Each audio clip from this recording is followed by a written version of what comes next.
चलो इधर देखो जी, सातवाहन वंश। तो सातवाहन वंश में क्या है कि ये दक्षिण का एक वंश है। सातवाहन वंश कैसा वंश है? दक्षिण का वंश। ये मौर्योत्तर काल के अंतर्गत आता है। माने मौर्य का शासन जब खत्म हुआ तो हम लोग बहुत सा वंश पढ़े हैं ना। जैसे में क्या क्या पढ़े हैं? विदेशी में क्या क्या पढ़े थे? हिंदी, यूनानी, उसके बाद शक, उसके बाद पहलव, कुषाण। हिंदी, यूनानी, शक, पहलव और कुषाण। उसके बाद देशी शासन पढ़े। तो देशी शासन में क्या क्या पढ़े? पहला में शुंग वंश पढ़े, उसके बाद कण्व वंश पढ़े, कण्व वंश पढ़े, उसके बाद सातवाहन वंश पढ़े। तो ये तीनों में देशी में सबसे महत्वपूर्ण वंश कौन है? सातवाहन वंश। सातवाहन वंश। सातवाहन वंश के बारे में एक विद्वान है जिनका नाम क्या है? प्रोफेसर नीलकंठ। इनके अनुसार सातवाहन वंश जो था 300 साल तक शासन किया। कितना साल तक शासन किया? 300 साल तक। इस 300 साल में 30 राजा हो गए। कितना राजा हो गए? 30 राजा। सातवाहन का मतलब क्या होता है? सातवाहन दो शब्द से बना हुआ है। को कहते हैं सात और प्लस वाहन, यानी कि 7 सवारी। तो 7 सवारी उस समय यक्ष, यक्ष एक देवता थे, देवता ही टाइप के थे। जैसे यक्ष युधिष्ठिर था। युधिष्ठिर 5 भाई पानी पीने गया था ना एक सरोवर में, तालाब में। तो यक्ष कहते हैं कि हमको कुछ सवाल का जवाब चाहिए। जैसे में सबसे तेज क्या चलता है? तो उसका आंसर क्या होगा? मन नहीं। उसी तरह से ऐसे करके बहुत सा क्वेश्चन पूछा था। तो यक्ष क्या हुआ? एक देवता के प्रकार। ऐसा माना जाता है कहानी में कि यक्ष जो है 7 सवारी से चलता है। यक्ष कितना सवारियों से चलता है? 7 सवारी। तो यक्ष 7 सवारी से चलते थे, इसलिए यक्षों को इनका पूर्वज माना जाता है। सातवाहन वंश का पूर्वज किसको माना जाता है? यक्षों को। तो सातवाहन वंश के पूर्वज माना जाता है किसको? यक्षों को, है ना। अब सातवाहन वंश के बारे में जो जानकारी मिलता है, सबसे पहले किससे मिलता है? नासिक अभिलेख से। किससे मिलता है? नासिक अभिलेख से। सातवाहन वंश के बारे में जानकारी किससे मिलता है? नासिक अभिलेख से। और दूसरा किससे मिलता है? मत्स्य पुराण से। नासिक अभिलेख से और मत्स्य पुराण से। सातवाहन वंश को आंध्र सातवाहन वंश भी कहा जाता है। सातवाहन वंश को क्या कहा जाता है? आंध्र सातवाहन वंश। क्यों कहा जाता है? क्योंकि जो आंध्र, ये जो सातवाहन लोग थे, इनका मूल स्थान कहाँ था? आंध्र प्रदेश। इनका मूल स्थान कहाँ था? आंध्र प्रदेश। इसलिए सातवाहन वंश को आंध्र सातवाहन वंश भी कहते हैं। इस वंश में बहुत लगभग 30 राजा हो गए। कितना राजा हो गए? 30 राजा। लेकिन सब महत्वपूर्ण राजा तो हो नहीं सकता। जो महत्वपूर्ण राजा थे उनमें जो प्रमुख राजा हैं, उसमें पहला कौन है? सिमुक। पहला राजा कौन है? सिमुक। तो सिमुक जो था सातवाहन वंश का संस्थापक था। सातवाहन वंश का संस्थापक कौन था? सिमुक। इसने अपनी राजधानी किसको बनाया था? धान्यकटक या धरनीकटक को अपनी राजधानी बनाया था। और यह स्वतंत्र शासक नहीं था, माने इसके ऊपर भी कोई था। उसका विशेष चर्चा इतिहास में नहीं है, लेकिन ये स्वतंत्र शासक नहीं था। तो सिमुक के बारे में क्या क्या हम लोग जानेंगे कि सातवाहन वंश का संस्थापक था। दूसरा, इसने अपनी राजधानी धरनीकटक या धान्यकटक को बनाया था। और यह स्वतंत्र शासक नहीं था। बंद कर दो। हाँ,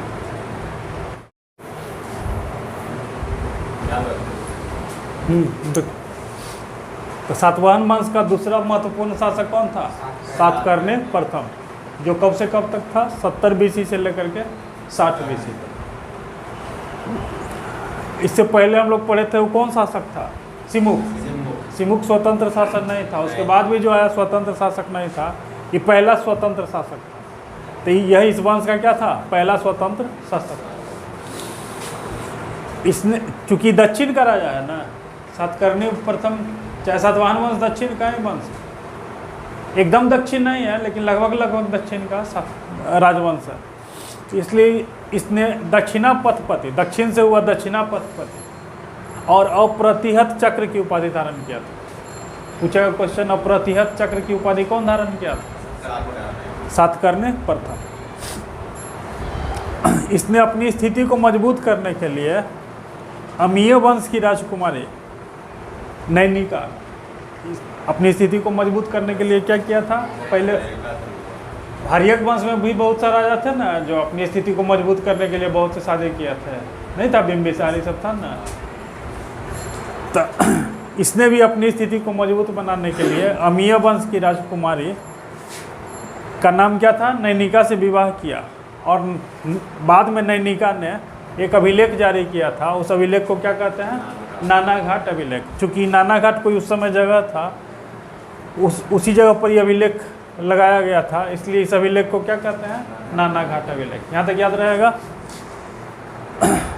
नानाघाट अभिलेख में पूछेगा किसका वर्णन किया गया है या किसके कार्यों का वर्णन किया गया, तो नानाघाट अभिलेख में सातकर्णी प्रथम के उपलब्धियों का वर्णन किया गया है।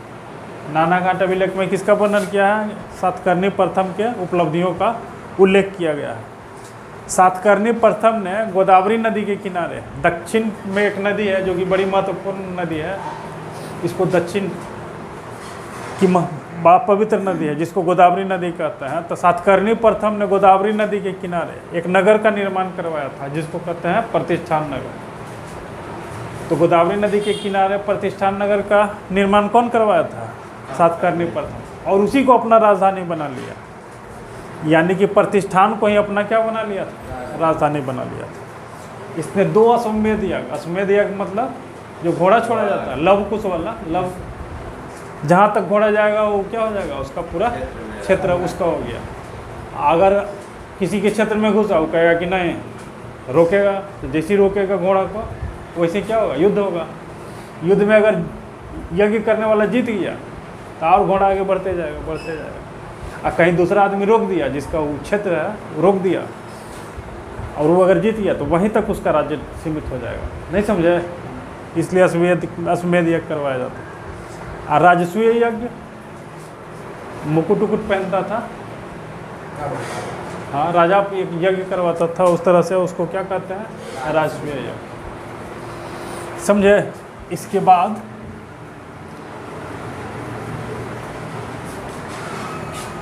एक पॉइंट और था इससे रिलेटेड, क्या था?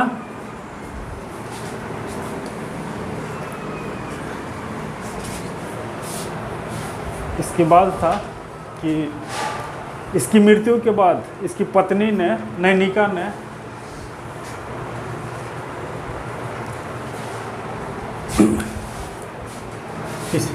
इसकी जब मृत्यु हुई, किसकी? सातकर्णी प्रथम की। तो इसकी मृत्यु के बाद, इसकी मृत्यु के बाद इसकी पत्नी नैनिका ने क्या किया?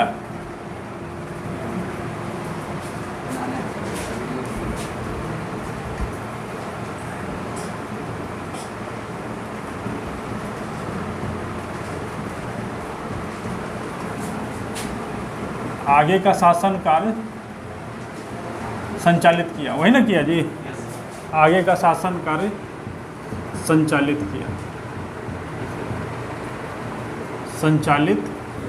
किया।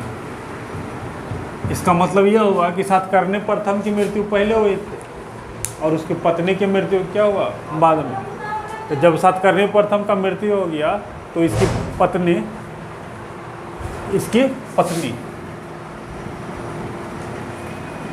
नैनिका ने आगे के शासन कार्य को संचालित किया।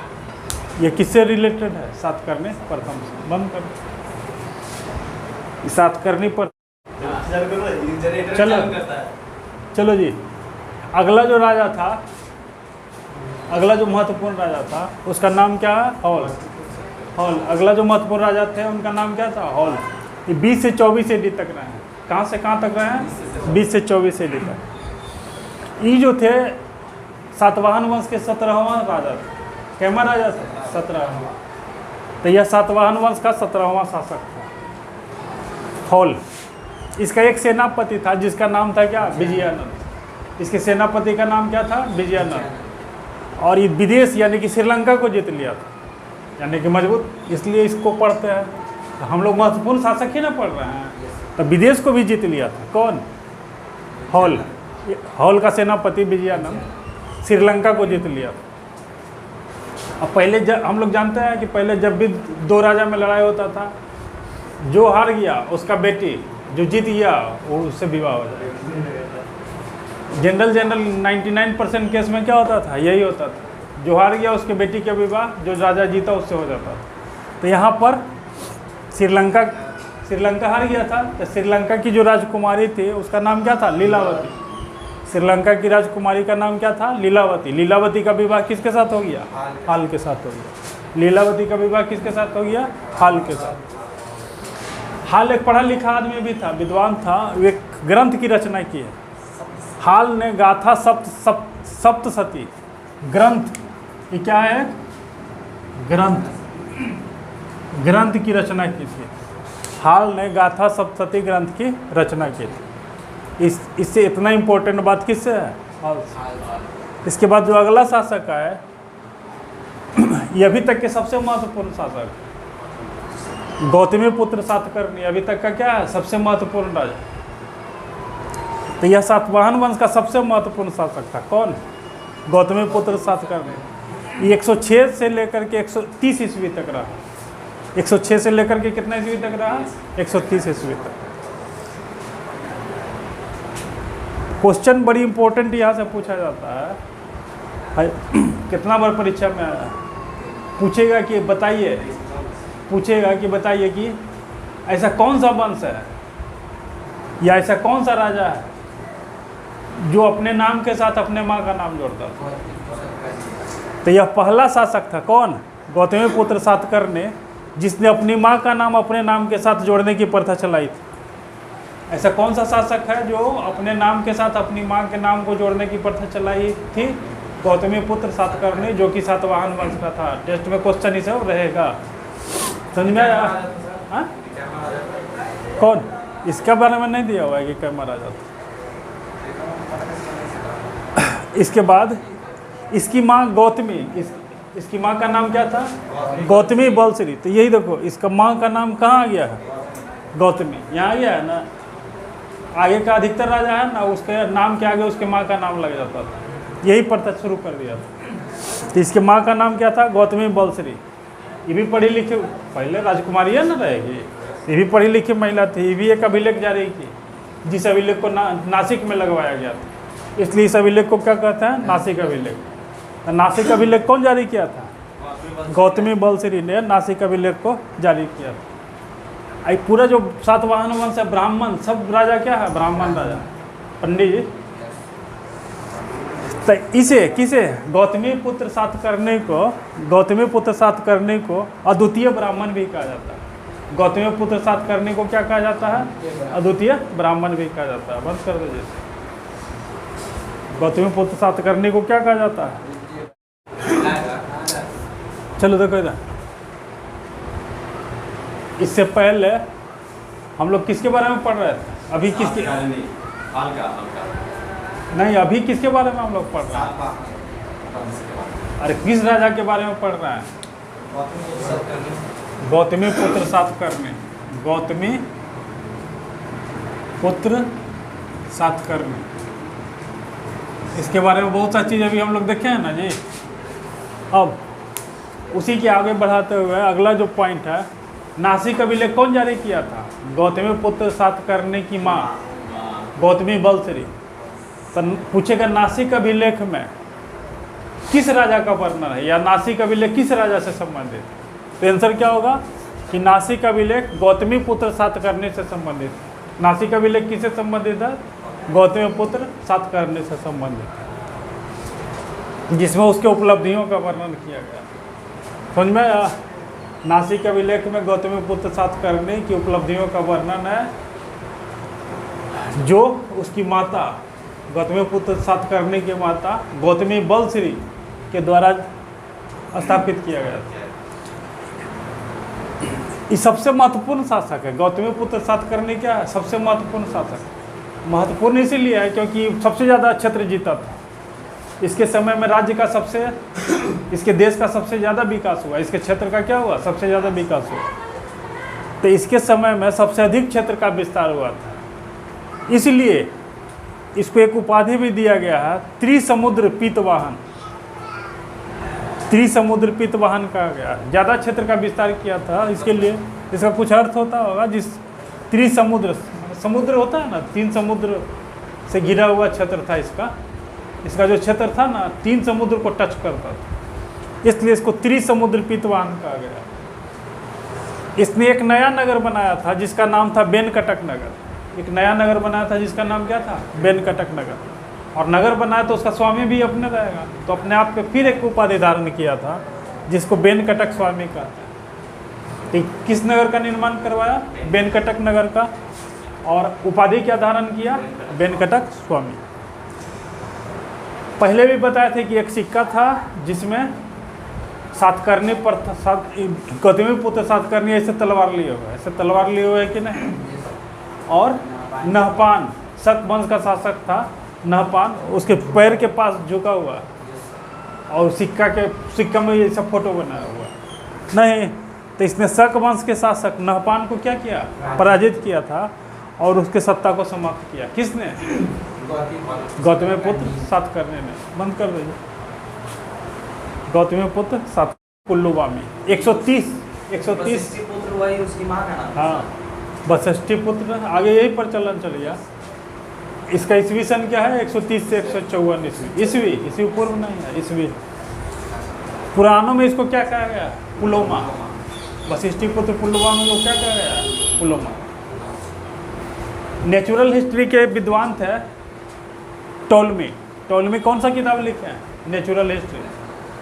तो प्रसिद्ध विद्वान टोलमी ने इसे सीरे पॉलीमियोस कहकर संबोधित किया गया। कहा टोलमी इसको क्या कह के संबोधित किया? सीरे पॉलीमियोस कहकर संबोधित किया है। इसका मतलब हुआ कि बहुत बढ़िया, सर्वश्रेष्ठ और सर्वश्रेष्ठ शासक बताया। कौन? टोलमी ने इसको क्या कहा? सीरे पॉलीमियोस, और इसको सर्वश्रेष्ठ शासक बताया है ना।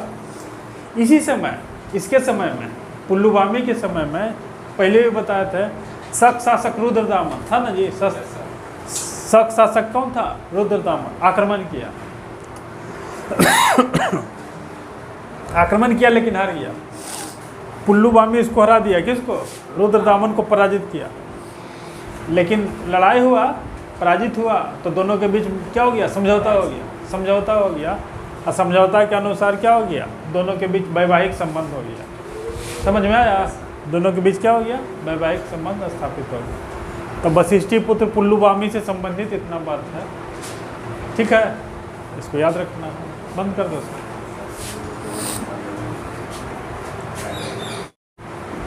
चलो देखो जी, अगला जो सबसे अंतिम महत्वपूर्ण राजा, जिसका नाम क्या है? यज्ञश्री सातकर्णी।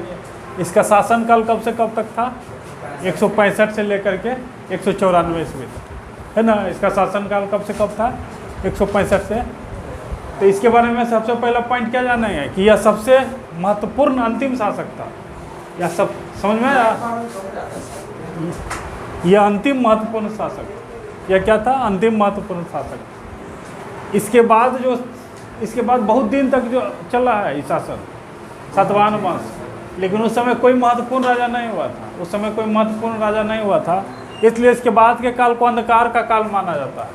इस राजा के बाद के काल को क्या कहते हैं? अंधकार का काल कहा जाता है ना। इसके सिक्का पर नाव का चिन्ह अंकित। इसके सिक्का पर किस चीज़ का चिन्ह फोटो है? नाव का, जिससे पता चलता है ना कि इसका जो व्यापार होता था नाव पानी के थ्रू होता था, जिससे स्पष्ट होता है कि यह जल यात्रा का प्रेमी रहा होगा। या तो उससे व्यापार होता होगा, नहीं तो इसको पानी में नहीं रहता है कि कोई खुश होता है, पार्टी मनाने जाता है तो पानी में जाता है, नहीं देखते हो। कोई होटल में भी जाएगा तो ऐसा होटल में जाएगा जो ऐसा भी होटल है ना जिसमें चारों तरफ पानी रहेगा और मछली सब रहेगा, नहीं तो शीशा से पैक रहेगा। समुद्र के अंदर भी ऐसा है, बहुत विदेश में है वो सब रेस्टोरेंट। तो ऐसा भी इससे पता, ये सब चीज़ करके देख करके ना इतिहासकार अंदाज़ा लगाता है कि ऐसा होता होगा, लगभग ऐसा होता होगा। कोई ज़रूरी है कि वैसा होता ही होगा, लेकिन नाव का चिन्ह है तो इससे पता चला कि क्यों जल यात्रा का प्रेमी था, या उसका जो व्यापार होता था पानी उन्हीं के रास्ते से होता था, है ना। विविध तथ्य में सबसे पहला चीज़ क्या जानना है कि मौर्य वंश का जो भाषा प्राकृत था, तो उसी के अनुसार माने उसी के तरह सातवाहनों की भाषा भी क्या थी? प्राकृत। प्राकृत भाषा है तो जिस हिंदी भाषा है तो प्राकृत भाषा थी। सातवाहनों ने सीसा का सिक्का चलाया था, और प्रोटीन भी एक धातु होता है। सीसा का सिक्का चलाया था, और किसका सिक्का चलाया था? प्रोटीन का। अमरावती कहाँ है? महाराष्ट्र में। नागार्जुन कोंडा भी आंध्र प्रदेश में। इसमें स्तूप का निर्माण कौन करवाया था? याज्ञश्री सातकर। नहीं माने सातवाहन लोग करवाया था। कौन करवाया था? सातवाहन लोग। समझ में आया? बंद कर दो। सातवाहन लोग कुछ चीज़ देखे हैं। अगला जो पॉइंट है उसमें बताया जाता है कि गौतमी पुत्र सातकर्णी के बारे में बताया था ना। यही ने एक प्रथा चलाया था जिसमें अपनी माँ का नाम अपने नाम से पहले लगाया जाता। हाँ, तो भारत के इतिहास में यह पहला और एकमात्र वंश है। कौन सा वंश? सातवाहन वंश है, जो अपनी नाम के साथ अपनी माँ के नाम को शामिल करता है। सातवाहनों ने सर्वप्रथम यहीं से ब्राह्मण को दान, भूमि दान देने की प्रथा कहाँ से शुरू हुआ? सातवाहन। तो सातवाहनों ने सर्वप्रथम ब्राह्मणों को भूमि दान देने की प्रथा या जागीर इस देने की प्रथा को प्रारंभ किया। बड़ी इंपॉर्टेंट क्वेश्चन है। भूमि दान, उसी समय पंडित जी को जमीन उमीन देने का सिस्टम चालू हो गया, उसी को जागीर भी कहता है। तो भूमि दान देने की प्रथा ब्राह्मणों को कौन चालू किया था? सातवाहन वंश वाला। भूमि दान देने की प्रथा सातवाहन काल में सामंतवाद को जन्म दिया। इसी सिस्टम को क्या कहते हैं? सामंतवाद, जिसका सबसे अधिक विकास धीरे धीरे बढ़ते चला गया। गुप्त काल में मैक्सिमम हो गया। सामंतवाद क्या हो गया? गुप्त काल में मैक्सिमम हो गया। तो यही इतना चीज़ था जो कि सातवाहन वंश से रिलेटेड है ना।